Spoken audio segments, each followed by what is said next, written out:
What's up YouTube? What's going on guys? So I want to do an informative video today. I wanted to talk about why your lower back or thoracic region of your back may be rounding in the deadlift.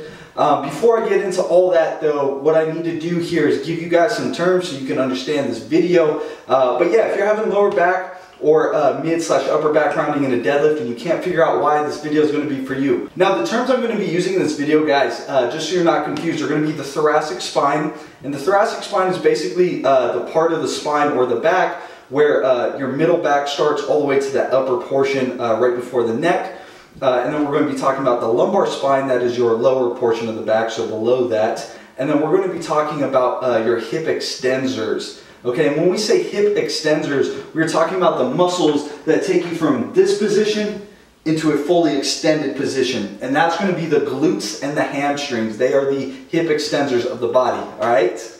Alright, now before I get into this, I'm going to demonstrate using my bar, and we're going to talk about both the conventional and the sumo deadlift. Okay, so sumo deadlift will come at the end because it's really simple. The conventional deadlift's a little bit more complicated with figuring out why your back might be rounding, whether it's the thoracic region or the lumbar region of your back. Okay, I'm also going to try to splice in some client clips. I don't know if off the top of my head I still have some, but I'll be looking on my computer, hopefully add those in, but I'll be demonstrating on this bar. Now the first reason why you may be having a rounded back in the deadlift is very simple. It might just be mobility. So if you cannot bend down to the bar and get into a straight back position like this here, it means you are lacking mobility. Now there are two things that will probably be causing this. It's either lack of hip extension, which basically just means your hamstrings aren't flexible enough to get into a straight back position, or you are lacking hip flexion. And what's happening is basically as you get down deeper into hip flexion,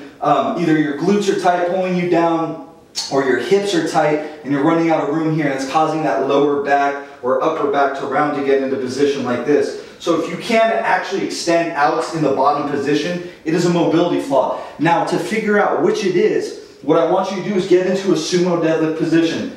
If you can get into a sumo deadlift position with a straight back, it's probably not lack of hip extension because your hips are going back about the same amount in a conventional deadlift. Okay, it'll be a little bit less. So if you can do that, it's probably lack of hip flexion. And I have a mobility video on that. Just look up mobilicious hip flexion, okay? Now, if you still can't get into position, you're still rounding, you're probably lacking proper hip extension. So that's a quick way of banging that out. Alright, so now we're going to talk about the back rounding in different portions of the lift, because usually that's going to be your telltale sign of what's going on. So let's talk about right off the floor. If you can get into good position on the floor, but right as you're trying to break the floor, this happens, and then the bar moves, and then you lock out like that, that's going to be weak hip extensors and or lack of proper leg drive. Now the reason why everyone thinks when their lower back or their mid back, again the lumbar or the thoracic region, regardless of which one's rounding, everyone thinks it comes from a weak back. And that's partially true and partially false. What I mean by that is when you're in this position and you're trying to break the floor, your quads are driving, those are the prime movers off the floor.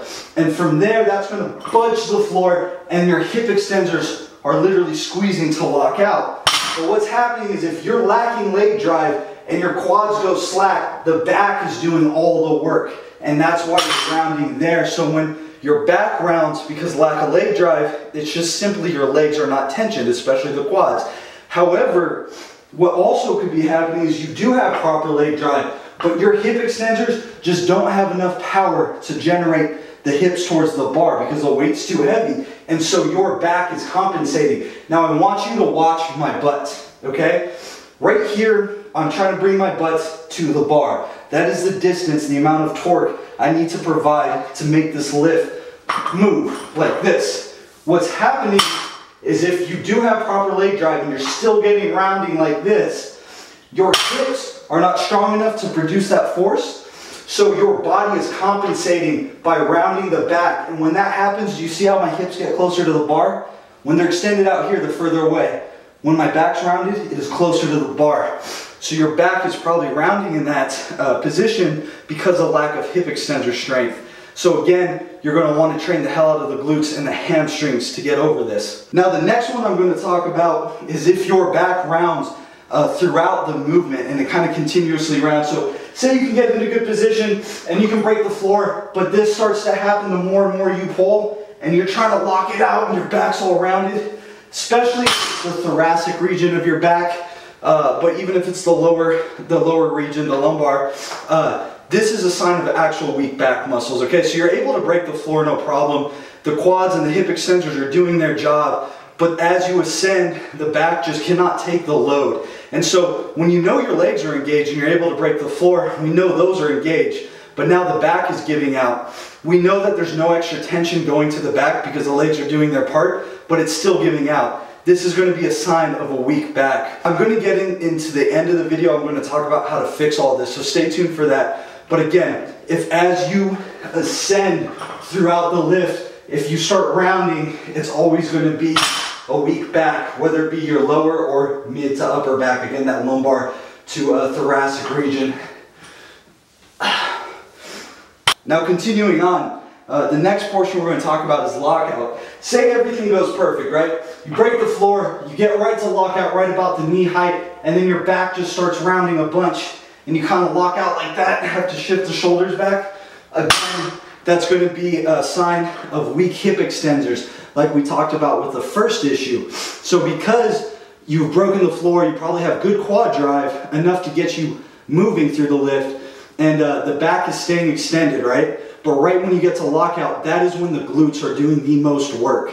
And if you are unable to finish that lockout, that is a sign that your hips are not strong enough. And so what's happening again, that back is compensating. So when you're right here, you're all good, but all of a sudden, no wait, the glutes can't finish. So what's going to happen? Your back's going to compensate to bring those hips closer to the bar. It's your body's way of feeding the lift because the glutes, the part of the hip extensors, cannot finish off that movement. In this case, it's more so the glutes than both the hamstrings and glutes. In that first instance, when we talked about trying to break the floor and the rounding happens, it's probably both the glutes and hamstrings and maybe even partially the quads. It's like a second workout, guys, this video. So I don't always get these perfect in every take. So I've been deadlifting this bar a lot. So now let's talk about how to fix these issues. Okay, so the first one we talked about mobility. Again, with the mobility, it's either hip flexion or extension. I taught you how to decipher between them both. I'll leave it up to you guys to research and find videos, whether it's mine or other videos, on how to fix those mobility flaws. So if you can't get in a position on the ground, mobility, fix that. Now, if you had either of the hip extensor weakness issues,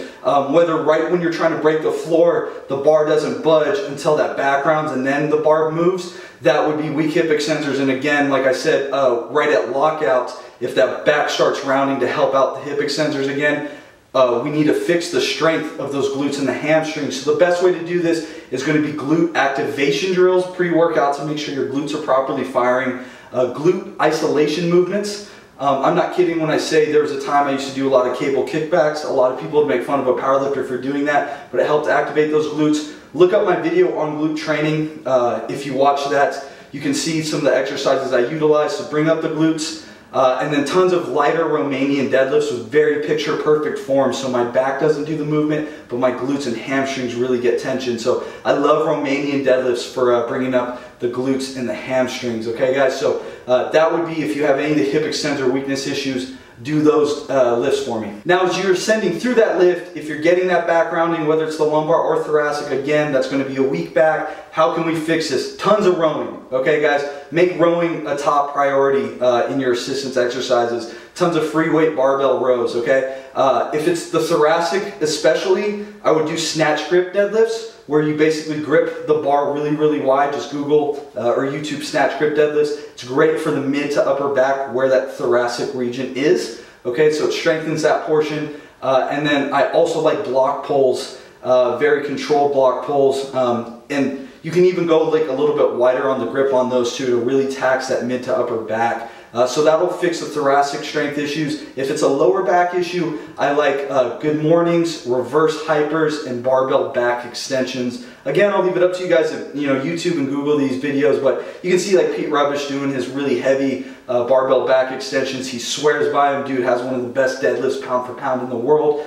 So I would listen to him on it. So that's probably my favorite out of those for the lower back. Now to end this video, we'll talk about the sumo deadlift. This one is really simple. It's only two things that are causing your lower back rounding, period. It's either you are immobile and again, you're losing that position because you can't get into a good position in the bottom, not able to fully extend or whatever it is. So it's either mobility or the other thing it is, it's glute strength. And notice I didn't say hip extender strength. The sumo deadlift, when properly done, is done by the glutes. They are the prime mover in the sumo deadlift because again, your legs are externally rotated, meaning your knees are out, okay? Because you are performing tons of hip extension and because your torso is very vertical, your back doesn't do that much of the work. I mean, it's still obviously performing, it's a compound movement. Don't think I'm saying the back doesn't do anything, but I'm just saying your back and hamstrings do a lot less compared to the glutes. Now, if you are getting the back rounding, again, those glutes just aren't strong enough and the back is taking over, okay? So it's very, very simple. The sumo deadlift, it is going to be the glutes 99.9% of the time. I'm sure it could be a positional thing too, and there could be a few other reasons, but usually it's the glutes. Same thing, same recommendations, glute activation drills, glute isolation exercises, lighter Romanian deadlifts, and just practicing good form, guys. Even like working your way back up so that way when you do train the sumo deadlift, when you're going lighter, you can practice perfect form and those glutes are firing now and the lower back's not taking it. I am tired. You'd be surprised, don't make fun of me, how hard it is to film these videos with these bright ass lights on me and you know, picking this barbell up 1,000 times. So anyway, I hope you guys liked the video. If you did, give me a thumbs up, share it, subscribe if you haven't already. Let me know what you want to see in the future. I'm really trying to get back to informative videos, so I'm going to be pumping those out like crazy, guys. Yeah, I'll talk to you next time.